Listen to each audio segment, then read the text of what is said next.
Hello and welcome to Out Here with Kids. I'm your host, Nancy Weaver, and this is where we talk about the messy, clumsy, hope nobody's watching moments that come with raising kids. Every week we talk about those struggles and what happens when they spill out into public spaces and what ordinary people can do to support and not judge. If you have ever tried to stay calm in aisle 7, this podcast is for you. On this episode, I want to talk about some of the content I've seen on social media lately where young kids are having exchanges with the barista and ordering their lunch and counting out their change at the deli counter. And it's delightful, I think, to see kids practicing these skills they're going to need to, adult in the real world, as we say. And some people on social media are like, oh my goodness, this is taking so long. Hurry this kid up. Can't this mom just take care of the Qdoba order or whatever? And I wanted to anchor this conversation a little bit in a couple of behavioral science or public health or psychology theories and kind of apply that to this situation where, this little boy is like, I'd like a large hot chocolate, please, and like counting out change and pennies. Because it's a really important part of development that sometimes we don't really think about. And if you're a mom and you're nearby and you're like sitting on your hands, like, oh my gosh, I'm going to let him go up and order his own lunch, it can be kind of tense in that moment because you're thinking that everybody's staring at you and wondering like what you're doing and why you're letting your kid do this.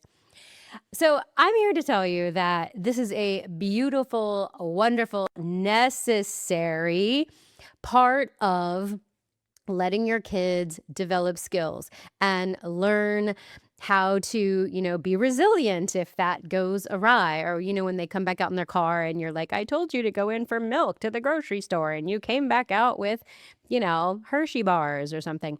That's important. That learning is important.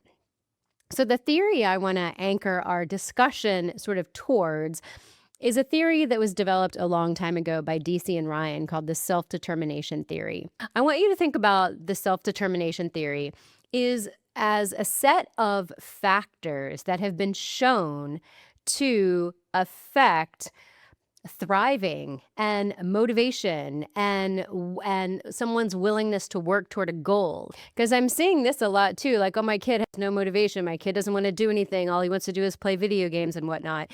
And there are 3 things that we can talk about that really relate to, not only getting your kid off the couch, but letting your kid become somebody who feels really capable and excited about the things they can do when they're moving around in the world.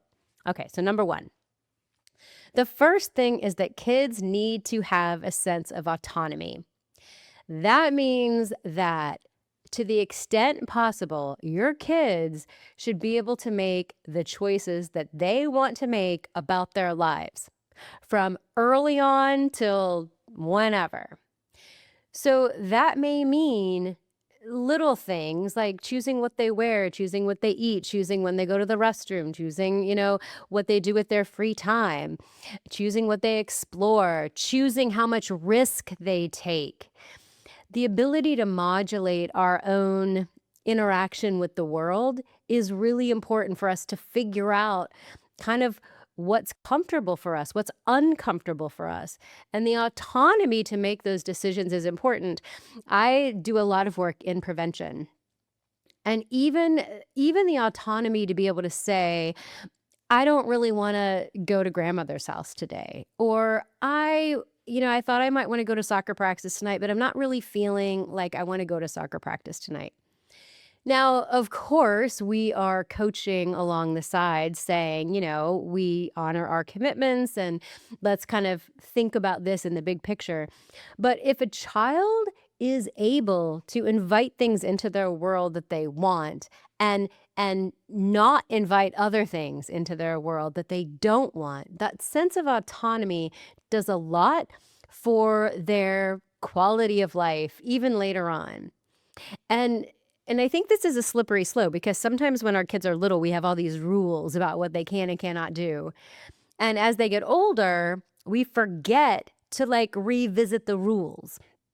So I'm always thinking like, okay, what rules can we get rid of? What rules do we need to like not have anymore? What rules are constraining us as a family? And that's an important conversation to have. Like even like a curfew. At what point does a curfew become a rule that you don't need? And it's an interesting conversation to have with your family. So autonomy super important. Okay, number 2 is a sense of competence. And if you have autonomy and you're able to explore and do things that you want, and you feel like you're capable, like you can do those things, this just allows you to really engage in the ways that you want. So these kids that are, counting out their quarters at McDonald's, they're developing a sense of competence. They can do that. Or, if you ask them, hey, can you help set the table? Can you help make dinner? Can you walk the dog? Can you get a summer job? All of those things help us, at any age really, develop a sense that we are able to do what we want to do in this world. And that's really important too. That also involves physical capabilities too, that they are capable of taking care of themselves so that they can, run and jump and play and all the things. And so, how do we give our children or allow them to develop this sense of competence? And here's a pointer. Maria Montessori said something like, "Don't do for a child what they can do for themselves."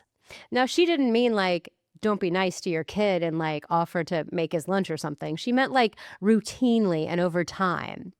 So, and I think that's an important consideration that, we're moving away or we've just explored this helicopter parenting phase where we were doing everything for our kids. And that really did them no favors. And so, as we move into perhaps a phase of cultural dialogue where we do rely on our children to do things, a variety of things, they learn that they're a really important member of our family and of society, and that their contributions are valued. And that really helps with, as you might expect, motivation, quality of life, satisfaction, their ability to thrive, and all those really happy, positive things. Here's another piece about competence. Sometimes we are very quick to tell our kid when they are incompetent, or we give them subtle signals that they're not competent. Like let's say a little kid falls down and skins her knee. We will quickly say, oh, you're okay, or oh, get up, or oh my gosh, let's get you a band aid. And we will react to her little tumble in a way that kind of undermines her ability to kind of suss that out for herself. So we're kind of giving her the subtle signal like you can't assess your own emotional and physical response to falling, so I'm going to do it for you. And it's a simple but subtle thing to allow your child the ability and the opportunity to kind of figure out if they're hurt, if they're okay, if they're not okay, what they think about their coach or their teacher. That's an important sense of competence. And there's this interesting thing about like I think Montessori also said, as much as possible, let the world be your child's teacher. So you don't need to jump in and help your kid peel the potatoes or count out their quarters. The world is going to teach them that, and you're right there. You're an ally, you're a sidekick, you're somebody who's really there to offer support, and let the world teach your kid those lessons. All right, lastly, number 3 in the self-determination theory is a sense of belonging. We all have a need to be part of something bigger than we are. And we know this from, eons of research, but also think about sort of our primitive ancestors. It was safer to be in a group. And so we're sort of built that way, that groups give us safety, and that sense of belonging creates a psychological safety as well, that we can rest into the safety of the group. And so even things about like rituals you have with your family or celebrations that you have with your family, something where your kid knows that every birthday, like in my family, every birthday you're going to get a chocolate cake with white icing and you get to pick your own dinner. I mean, it's kind of like the way we've always done things. But even having, like, the predictable cadence of the things you do that signal to your family, like, "This is how we belong to each other." That's super meaningful. And it doesn't have to be grand gestures, it doesn't have to be big. It's a sense of, "I see you and you are part of me."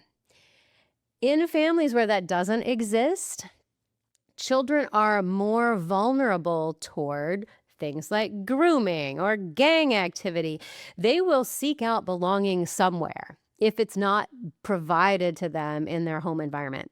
And that's, when you think about peer pressure or why people want to join different clubs, belonging is an important aspect of a kid's development. So the next time you see a kid like doling out their quarters at the ice cream shop or dressing like another group of people to fit in, or working with something on the playground so that they can master the monkey bars. These are all really essential parts of development. And as much as possible, we need to allow them to explore those spaces because those things have a direct relationship to their ability to flourish.